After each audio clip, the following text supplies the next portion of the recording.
Meanwhile, former Deputy President Rigathi Gachagua has accused President William Ruto of sanctioning the abductions of young Kenyan men who have defied with the Kenya Kwanza administration on social media. Rigathi says the abductions are being conducted by a secret police unit.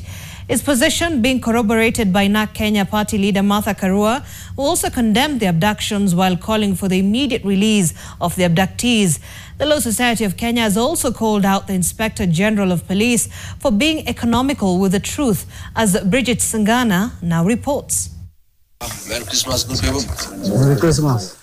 Speaking at his Madera home in Nyeri County, former Deputy President Rigathi Gachagua blamed his former boss, President William Ruto, for masterminding the forced disappearances of young men and women who have expressed their dissatisfaction with his leadership, especially on social media. This is the first administration in the history of this country to target children for repression and persecution. Even the colonial administration, brutal as it was, it never went for the children.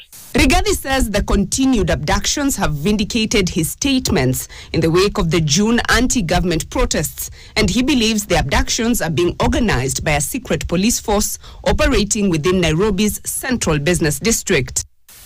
There is a building in Nairobi, the 21st floor, in the city center, where this unit is operating from, led by a certain Mr. Abel. Will be giving a second name the next 1 week or so. Is a unit of officers drawn from across security agencies that are not under the command of the Inspector General of Police. Abel is a cousin to a very senior government official in this administration. And if this unit is not dismantled, we'll be giving the name of the building and the full names of that officer and his cousin in this administration. NARC Kenya party leader Martha Karua siding with the former deputy president in demanding for the release of the abductees. I know it is security agencies commanded from the State House, and I'm saying that without batting an eyelid. We are reminding William Ruto that Kenya has a constitution, and we are demanding that all abducted persons be released forthwith to celebrate the festivities with their families the way William Ruto is celebrating with his children.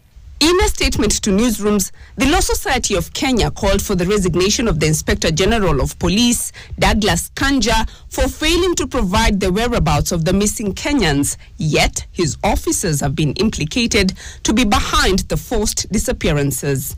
According to the Kenya National Human Rights Commission, 82 Kenyans have disappeared in unclear circumstances of forceful abduction since the June anti-government protests in the country. The Law Society of Kenya is now calling on the parents who've been affected to come forward and make reports with them as they anticipate to lodge cases against the government. Kenyans have also raised their voices against the abductions. So mimi nasema hii mambo kwa abduct, hii mambo iishe bana jo. Unajua hadi inatupea wasiwasi kwa street. Vijana kwa udwa wanashangaa hadi saa kunaendaje. Gava, kasi nyinyi nando na abduct watu.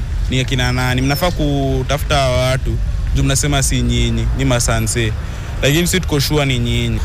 The IG accepting that it is not the police, it only means that he is incompetent, that he can't do his work, that he needs to leave the office. That's the only thing. Bridget Ngana, NTV.